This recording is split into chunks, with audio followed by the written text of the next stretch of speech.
Hey guys, what's up? I'm Dylan, and today I'm going to be updating you guys on my 20-gallon long planted community aquarium.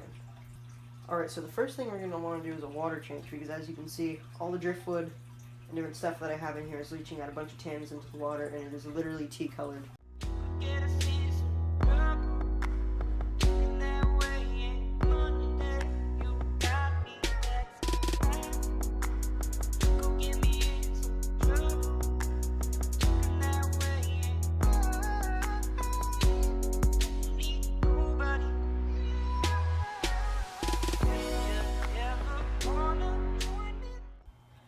Alright guys, so now that the water change is done, the filter is cleaned out, and the tank is crystal clear, I'd like to first talk about how the fish and the plants are doing over these past about 2 months that I've been running the tank. First of all, the plants are doing absolutely fantastic.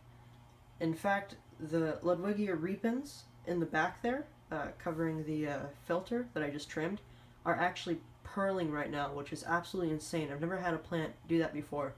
So that must mean what I've upgraded on the tank is helping them very much. The micro sword, it's doing well. It's definitely healthy. It's not dying. But at the same time, it is spreading at an incredibly slow rate, and I'd really like to get a carpet of that as soon as possible. So if you guys could let me know how exactly I'd achieve that, I'd really appreciate it. As you can see, I've added some new driftwood, such as the piece on the left side. I've also added a bunch of new plants, like the Ludwigia repens in the back, I believe the Anubias, and the Anacharis that is in the back left side, which I started out with a little bit, but it grows really quickly and really easily, which I really like about it. It's bright green, it looks really good, and has a really nice kind of foresty effect that the shrimp and the danios like to hang out in quite a lot. The pearl gourami, who I've had for about 1.5 months now, she's actually doing really well. I haven't named her yet, but I'm trying to think of one. So if you guys have any name ideas for the pearl gourami, please let me know. She's one of my favorite fish I've ever had, and I'd really like to give her a name. She's been doing really well. I think since I've gotten her, she's grown about anywhere from 1/4 to 1/2 of an inch, which is pretty good. Hopefully she gets up around 4 inches long. Because if she gets to the 6-inch size, I'm going to have to move her to the larger tank, which I do have on hand. And I'd really like to keep her in here for as long as possible. I actually tried to record this video a few weeks ago, but what happened is during the water change that I did that week, it was using a larger siphon, which I no longer use on this tank anymore, and what happened is she actually, because of her curiosity, swam up into the siphon and got the scales right in front of her dorsal fin ripped off, and I just didn't want to have that in the video because that was kind of sad. Anyways, I treated with stress guard, Seachum stress guard, and she recovered in a few weeks, so she's completely fine now, and she's doing better than ever. The zebra danios are doing really well. I've seen some of them have grown to incredibly large sizes as compared to when I've got them, especially the long-finned ones. There's a few massive long-finned zebra danios that I have now. But some of them just are staying small. They're not growing that much. I'm not sure if that's a genetic thing or if they were just held in a small tank for too long and they're stunted. But honestly, I don't mind. I like the variance in size. It looks really cool in the tank. And finally, the shrimp. The shrimp are doing absolutely amazing, although right now at this second, I can't count all 9 of them. Every few days I do count them, and occasionally I can count all 9, which is, it's good enough for me. I haven't found any dead shrimp yet, so I'm pretty sure all 9 of them are still alive and healthy in the tank. Although I do find shrimp sheds pretty often, which is pretty interesting to see. A few of them have grown, a few of them have stayed pretty small, sort of like the zebra danios, but a few of them also have been turning kind of a pale bluish color, which I've actually read is from them eating off of the Java moss balls that I got from them, which is really interesting, so that's really cool. And yeah, all the fish are doing absolutely fantastic. Alright, now on to the equipment that I've upgraded. I actually have upgraded my filter. I now have a AquaClear 50, which does, I believe, 225 to 250 gallons per hour of water. So it's plenty for a 20-gallon, especially a normally stocked 20-gallon that's not really heavily overstocked at all. What I have in it, I have some Fluval Biomax, and underneath that is a filter sponge and filter floss. And it works really well. This is, in my opinion, probably the best hang-on back filter for small aquariums. I've actually added an air stone and a diffuser, and I'll talk more about the diffuser in this whole setup later. But basically, the air stone is, I do not have a timer for the air stone yet, but once I do get it, it'll be running at night, and that way I'll be able to run my CO2 24/7 because it will be able to just diffuse off the, or kind of bubble off the CO2 into the atmosphere instead of keeping it in the tank overnight when the plants are no longer using CO2. And the diffuser is actually attached to a kind of a system that goes through the bubble counter and then into this setup right here, which I will explain right now. Alright, so basically what happens in this setup is inside of this bottle is a mixture, which is pretty much empty right now, of 200 milligrams citric acid and I believe 600 milliliters of water. In this bottle right here, the second one, has 200 milligrams of baking soda and I believe 200 milliliters of water. Basically what happens is I squeezed this bottle to get the citric acid into this bottle, and when the citric acid mixes with the baking soda, it produces carbon dioxide, which increases the pressure in the bottle.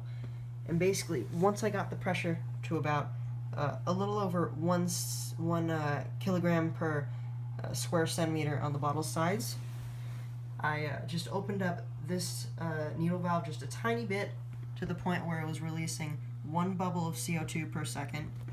And basically what that does is it lets the CO2 come out of this bottle, come through the check valve, through the bubble counter, and into the diffuser to be diffused off into the aquarium, where the plants will use it as a carbon source. Basically, as CO2 comes out of this system, the pressure decreases in the second bottle, which brings citric acid over from the first bottle to equalize that pressure, and it mixes and makes more CO2. Basically, it will work until the first bottle runs out of citric acid mixture. And it's just about done that because it's been a few weeks since I got it, and so during this video I'm going to actually be replacing that CO2, and I'll show you guys how to set it up. Alright guys, so here's how this is going to go. First off, you're going to get 1 bottle with 200 milligrams of citric acid and 600 milliliters of water. And in the second bottle, bottle B, you're going to have 200 milligrams of baking soda and 200 milliliters of water. What you're going to do now is on the first bottle, you're going to take this part of your DIY CO2 kit, the part with the pressure gauge, and you're just going to stick it in to bottle A, and you're going to spin bottle A to screw it tight. You want to have it airtight because if it's not airtight, that means the CO2 system won't be airtight. Spin it around. You have to tighten. You're going to want to take the first bottle and squeeze it so that liquid goes into the second bottle.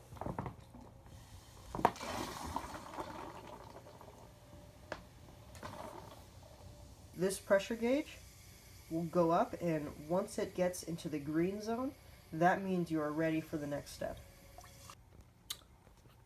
Alright, we got the pressure gauge in the green zone, which is in between 1 and 2 kilograms per centimeter squared, and yeah, we should be good to go to hooking this up into our aquarium.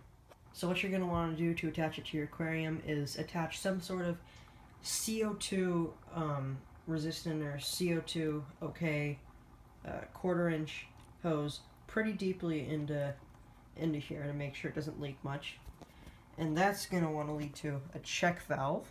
And the check valve is going to lead to the bubble counter, which will then lead directly into the aquarium and into the diffuser, which you can see right there, which is usually looks like some sort of glass structure with a ceramic disc on top. Basically what you're going to want to do is you're going to want to open up the needle valve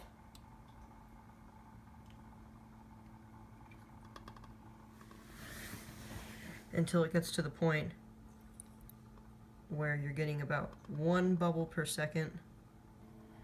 And as you can see, once that starts going, it will begin diffusing CO2 into the aquarium via tiny little bubbles. Most of them won't completely dissolve in the water, but quite a bit of CO2 will dissolve in the water, and that will give your plants a carbon source to allow them to grow and pearl like mine do.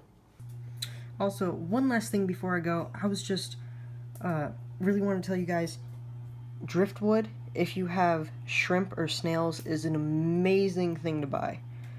Because on most driftwood, there are some sort of tannins or bacteria inside of them that most people will either boil or like bake out. Personally, I just soaked this piece of driftwood for a few weeks and then let it dry out in the sun, and after putting it inside of the tank just like that, it now grows this white kind of fungus material over it, which might sound like a bad thing at first, but let me focus on it. Which might sound like a bad thing at first, but the shrimp absolutely love this. This is like some sort of superfood for the shrimp. As you can see, there's one eating it right now. But yeah, it is just so good for shrimp, and it just makes them just so much happier and just in so much better condition in a home aquarium that I'd really recommend, if you are keeping shrimp, to get some sort of driftwood. Alright, well that'll have to be it for today. If you did enjoy this video, remember to leave a like and subscribe to my channel so you can see more updates on this aquarium and possibly other aquariums in the very near future. Thank you guys so much for watching, and I'll see you all next time. Goodbye.